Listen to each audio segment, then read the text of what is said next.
Hi everyone, welcome back to my channel, WW2 Airborne Collector, where today I'm going to be discussing compasses and also a few books out of my collection that I use to build my knowledge and also help me build my collection through the years. For starters, we're going to talk about compasses. Now, this is an early war land static, I think they're called, compass. The front opens, which is also the cover for the glass, and also the rear opens as well. Now, on the front, you've got an opener there with a copper cable that runs through the middle. And on the back, you've got a lens and also a little slit on the top to help you line up your sight. It's kind of pretty much a form of open iron sights. And then you've got a glass front with the compass in the middle, with the manufacturer stamp just above the south. It's all metal body painted black with brass hardware. This is the early war variant.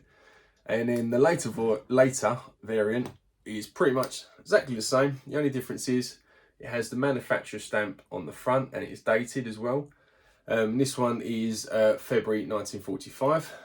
Same again, all opens up. And then on the inside of this one, it has a clear compass face with a painted white background.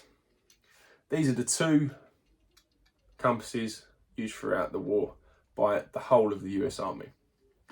Now, these came in a waterproof canvas pouch, which you can see here. Pretty much two studs, opens up, slides in, and then do back up on the studs. Also has the same buckle to help connect onto the gram belt or your pistol belt. And it also has a thin canvas strap on the back, which can be fixed onto the suspender risers of your webbing. And you can see quite a few US Airborne paratroopers with them fixed on there. Really cool design. Also, paratroopers did use, now this is a bit of the sticky point, a liquid filled wrist compass or engineered compass. It isn't an airborne compass, which people like to sell them as airborne compasses and say they was used for D-Day in Normandy, but it wasn't. I'm going to show you a few books that I use that have helped me build that knowledge up, that I haven't used them. Now, it's not saying they wasn't used, they just wasn't as used as much as you think.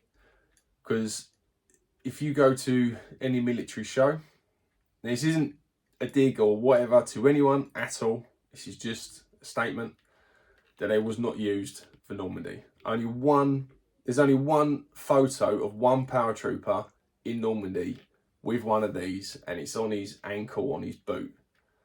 Other than that, they just was not used, but they were heavily used in Operation Market Garden in Normandy, in Holland. Yeah.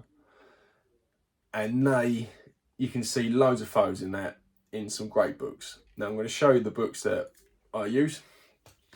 These are just some books. I've got loads that I could do another video of just going over that, but I thought I'd kind of tie it in a little bit with the compasses.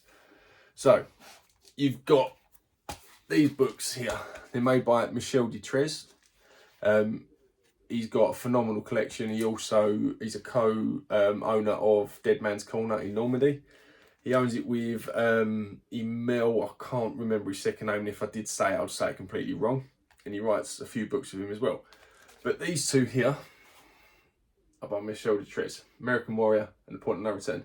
This one is all photographs before D-Day. So the photographs of them loading up in the planes, in the airfields, in the camps. And in this, and I have looked at every photo, no one in there has a tailor-made wrist compass. Now that is something that I did miss out when I said that these are made by the company called Taylor. There's stamps on the front and also on the back. There also has their manufacturer stamp on it. Not all of them have the full description on the back. Some of them just have Taylor on the front here, like this one does. It comes with a brown leather strap with brass hardware. And like I say, this one's still full with liquid. They're not always full of liquid because they do just go. but this is a nice example of it. But yeah, going back to the books, Michel de Trez, he's got these ones here. Like I say, this one is when they've landed, loads of photos of them in Normandy. There's only one photo in there, one guy with the compass, and it's on his boot. Other than that, no one's got one. Plenty of them, but no wrist compasses. Same again with this, American Warrior, fantastic book. Photos in there that you just can't see anywhere else. They're not on the internet, they're nowhere, except in these books. I can't say to go and buy that anymore. But the only thing is they don't publish them anymore, so you've got to scout around on eBay. They sometimes pop up on Amazon. Any places like that, you just got to search. Now these ones are still being made and published, made by Michel de Trez as well. And I think he's co-written this with Emil. I'm probably saying it wrong. He's the bloke that also owns Dead Man's Corner. And Mark Bando, who is also a well-known author and has an amazing collection as well.